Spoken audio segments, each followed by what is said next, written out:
Welcome to Improv for the podcast. On this week's episode, we're going to discuss what it takes to build a character. Let's hit it.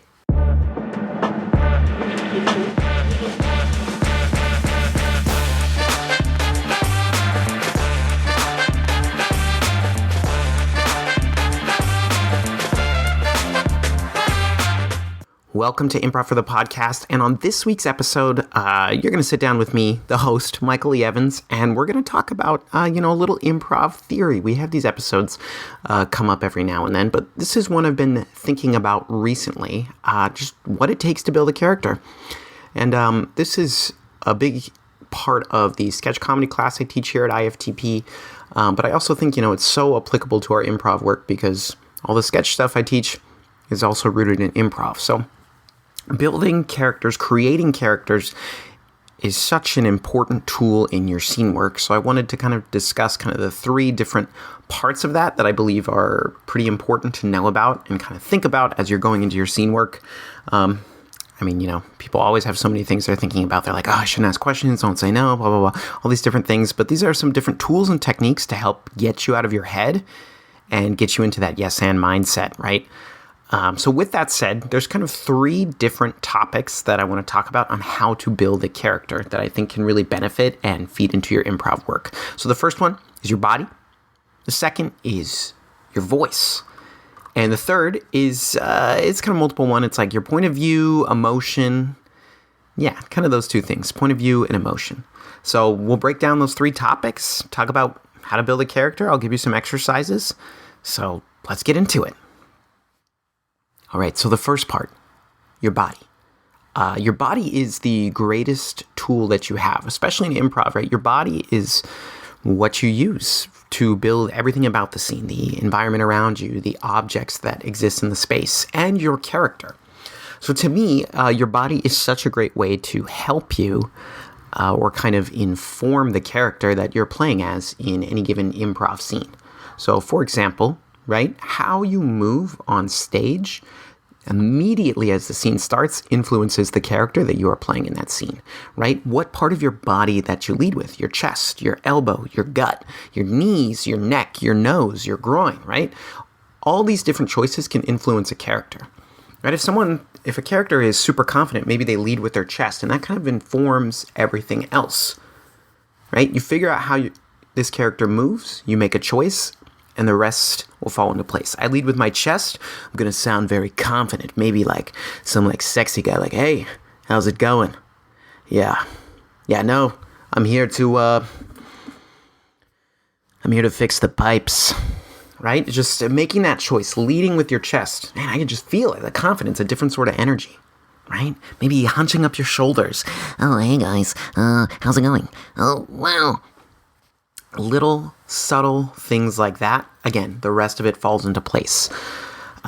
So again, to simplify this, right? How can you use your body? Just maybe at the top of the scene, or maybe when you're about to make an entrance in an improv scene. Just make a choice with how you enter, how you walk. Like, what type of gait does this character have?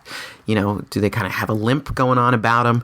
They lead with an odd part of their body? Are they hunched over? Are they straight up? Like, is their posture too good? Or is their posture horrendous, right? Maybe you're starting sitting in a chair. Think about that.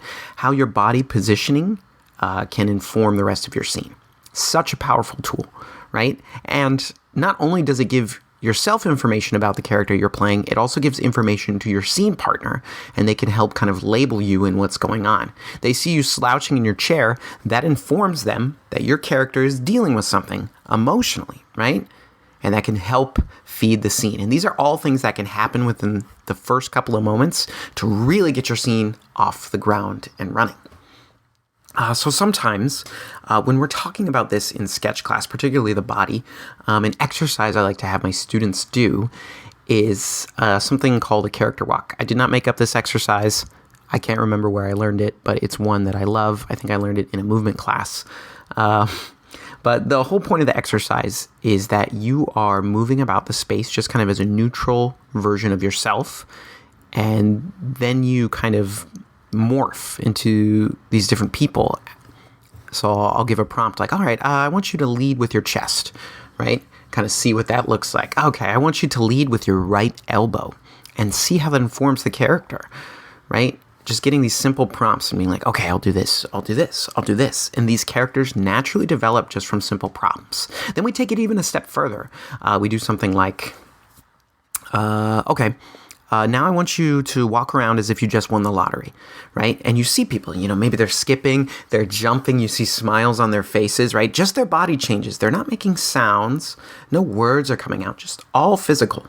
Tell them they're having the worst day of their lives. How does that change? How does their posture change? They slouched over, the speed at which they move, right? These are all very simple things you can implement into your scene work. Next time you're about to pop in on stage, make a quick choice for your character, Worst case scenario, all you have to do is justify it in the scene, right? You make a choice that you're hunched over all the time. You justify it with your character, right? It gives you something to go off of immediately and can feed into the scene you're already working on. So that's that first segment, your body. How can you use it? It's your greatest tool. Try that exercise if you're alone. If you're walking around at home, I definitely do this. It's very weird, but I definitely do this. I'm walking around, I try different things, kind of just see what energy comes from how I move about the room or move about the space. My poor wife has to deal with it. I don't just do this when I'm home alone. No. This is happening at any possible moment. I could be slipping into one of these exercises, trying out how I can move and change my body to fit the needs of a scene. So moving on, that's body. Think about your posture, your positioning, body parts that you can lead with, how it influences your character and the rest of the scene. The next thing that might be important for you to think about is your voice, right? Gosh, we have all these tools, right? Our body is our first tool, but our voice is our second. And the reason I put body first is because that's something at the top of a scene that can inform things right away. Next comes your voice. You might not have the opening line of a scene, right? You might speak second. You might be coming in late. I don't know. Every improv scene is different. But with your voice, again, there's so much that you can do. Singers often call their voice, right, their instrument. The same is true for an actor, an improviser, any sort of performer who's speaking, right? Your voice is such an incredible tool. And you don't have to be a master at all these different accents to be able to use your voice, right? We've all, over the years of life, put on different voices, high-pitched voices, low-pitched voices, how quickly you speak. All these different things you can control, right? Maybe you're doing an impression, even if it's bad, it can still be interesting. Maybe you're talking in like Shakespearean tone. My lord, doth thee protest? Things like that can influence a character, right? And again, making this choice just off the top of your head when a character enters can give you something to work with, can give your scene partner something to work with. There are so many different voices that you can try out, right? And especially if you've already made a physical choice, boom, this next building block is your voice. Okay, so I know how I move, so maybe I talk like this, and I'm a bit creepy. I move in the shadows, yes, and I'm some sort of advisor to a king looking to corrupt the kingdom. Yes, right? All of that right there is just, I kind of had a posture to go along with that voice. Don't let if you're one of those people who's like, oh, I suck at accents, I can't even do like a British accent, like, don't let that get in your way, because even a bad British accent can be funny, and that's one of the most like universally appreciated accents to do in any improv scene. Note to all listeners, though, don't think you have to do a British accent in every improv scene. Please don't do that. That would be bad. But the point is this. Don't let you thinking you're bad at a British accent or, I can't really do voices. Don't let that get in your way, right? Just find something, Let your voice take you somewhere. Think about how this character speaks, right? Based off their body. How might they speak? Maybe they use big words. Maybe they're incredibly verbose. Maybe, this character cares about word economy and they just keep it brief. Keep it short. Keep it brief. Yep. Yeah, definitely. I think that's a great idea. For sure. Oh, yeah. Maybe they speak in, only business lingo. Oh, yeah, sure. We'll circle back on that. Let's put a pin on that. We'll talk about it later. All right. Let's take a 5. Just take a couple of moments to reflect. And then, we'll go ahead and move on to our next topic, right? Your voice. You are the only one that has your voice. You are the only one who can change your voice in different ways. So, for your body, I gave you an exercise. If you're ever at home, try walking around, moving in different ways, leading with different parts of your body. For your voice, same thing, right? Your voice is a great opportunity to just play with it, to see what characters come from trying, highs and lows and everything in between, because characters that you can find outside of class can seep into your scene work. And that's not necessarily a bad thing, right? Because the whole point of you being a unique improviser is what you bring into the scene, right? Your influences, your knowledge, your reference, right? That's what makes you unique as a performer, because there's no one else like you. So think about that with your voice too, with your body, with your voice. So next time you're at home, alone or not alone, or next time you're in the car, in traffic, next time you're ordering at a drive-thru and, you're not scared about any consequences, not that there would be, that's the time to try out a voice, try out a character, right? Yes, I'd love to order.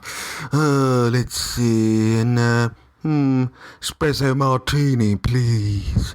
But please don't put any lemon in there. Now, that may get me kicked out of the bar, but I had fun doing it. And that's the point, right? These voices are an opportunity to just play a little bit. And you can practice these on your own so that when it does come into scene work, maybe you just make a choice subconsciously. You're like, all right, it's this guy's coming out. You don't really think about it. Because again, practicing these things, how you move with your body, the different voices that you can pull out of your bag of tricks almost, it's not meant for you to make these choices before you go into an improv scene. It's so you already can do them. So when you are in an improv scene, they come to you naturally, right? Depending on what you need to serve the scene. So those are the first two building blocks again, your body and then your voice, right? Just try it out sometime. Get in the car, talk in some voices, do some weird stuff. Pretend you're a newscaster, Just do it. Don't be afraid to be weird. Everyone's doing weird stuff in their car. They're picking their noses. They're listening to music they wouldn't tell anyone about. They're having sing-alongs. So what if you're practicing characters? It's LA. Like 50% of the people are probably trying to run a monologue or sides as they're on their way to an audition or work or something. So just do it. Don't be afraid. So that's the voice. All right. So the third part of building a character kind of goes with your point of view and emotions, right? Point of view and emotion. So point of view, right? That is your character's perspective on things. It could be as simple as your character thinks cats are way better than dogs. And we see that influence throughout the scene, It could be more related to the issue at hand, the what of what is going on in the scene. How does your character feel about that? What is that point of view? Are they excited? Are they angry? Are they nervous? Right? We find that out as the scene goes on. And then your emotions as well. So at the top of the scene, there's three things that you can do. You know how your body's going to move. You make some quick choice with your voice, and you make a quick choice with the initial emotion you have in a scene, right? And again, that all adds to the scene because it gives you something to work off of, and it gives your scene partner something to work with as well, right? You're adding information, right? You're not just throwing out a neutral sentence. How's the weather? Oh my gosh, I hate this weather. Is that the best opening line? No, but delivering it, having that, the way your body and your voice, and we know the opinion on the weather all right there. That's at least something, It's not a great opening line. Never start with the weather. That's small talk. Nobody wants to see that. But for this example, right, that line gives a lot more information than, oh no, the weather, I don't know. Just, you're bringing a little spice, a little seasoning to it. So your point of view, right, in a scene and in life, every character, every person has a point of view. And it's up to the actor to share that with whatever character they're playing. If they're playing a parent, a family member, a friend, an employee, a boss, Santa Claus, whatever you're playing in a scene, you have a certain way you feel about something. And that's kind of the fun, the discovery of your character in an improv scene, is that you're finding that out at the same time as the audience is, right? How does so-and-so feel about this? Because again, scenes are always about, we're more interested in the relationship of the scene, right? What these two characters have invested in each other. So point of view really adds to that. And so does emotion, right? If you start a scene, you're coming in hot, you're coming in upset, that's interesting. I, as an audience member, are hooked, right? So you can kind of see how these things build up together. And so one exercise you could do to practice this third thing, point of view, strong emotions, is just almost initiate some improv scenes while you're by yourself. Again, this one kind of goes along with voice, right? Throw out some opening lines that are strong point of view or strong character based. I fucking hate marbles.